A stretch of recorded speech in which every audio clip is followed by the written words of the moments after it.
Thank you, Congressman Unger.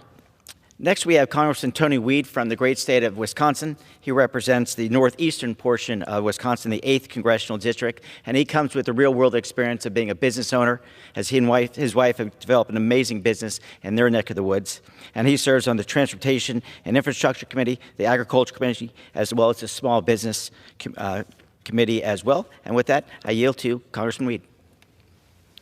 Well, thank you, Mr. Speaker. I rise today with my colleagues to address an issue that has plagued our nation over the last 4 years and let the American people know that the House GOP is working alongside President Trump to secure our border and make the safety of American citizens our #1 priority.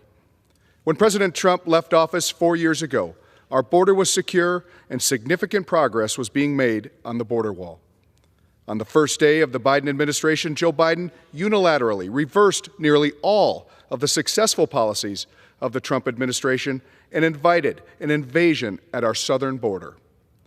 Every state became a border state, including my home state of Wisconsin.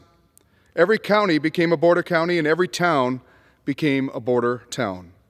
We saw unprecedented numbers of illegal aliens crossing our border and invading our country.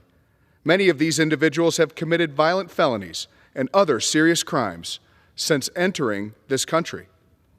As I traveled through all 11 counties in Wisconsin's 8th Congressional District, I heard from citizens who wanted the lawlessness to end. I also heard from sheriffs who had gang members taking up spaces in their jails with no plans to deport them. Make no mistake, this crisis was a policy choice of Joe Biden and the Democrats. They purposely shredded President Trump's successful border security playbook and allowed unmitigated illegal immigration to continue uninterrupted and unimpeded for 4 straight years. In just over 2 weeks since President Trump has taken office, he has done more to secure our border and protect Americans than President Biden did in 4 years.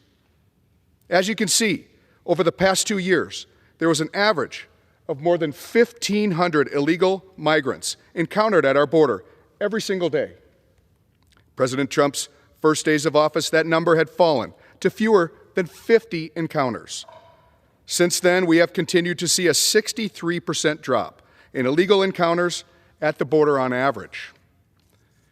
This is what happens when you have a president who prioritizes the safety of American citizens. President Trump has reinstated the Remain in Mexico policy, and I'm proud to co-sponsor a bill by Representative Brandon Gill to make this policy permanent so that future radical administrations cannot undo our progress. We also passed the Laken Riley Act and the Violence Against Women by Illegal Aliens Act.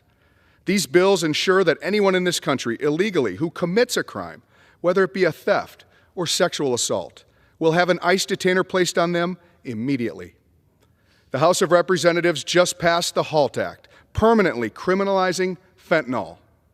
In 2023, 70% of the 107,000 overdose deaths in the U.S. involved a synthetic opioid, such as fentanyl. Every single life lost is more than a statistic. Families should not have to feel this heartbreak, and this legislation will prevent future lives from being lost to this deadly drug. This is just the beginning. We will not rest until our border is secure again and Americans feel safe in their communities again. My pledge to the people of Wisconsin's 8th Congressional District and to citizens all across the United States is that House Republicans will never relent in our mission to make America safe again. I want to thank President Trump and my Republican colleagues for their leadership on this issue. A nation without borders is no nation at all. And with that, I yield back.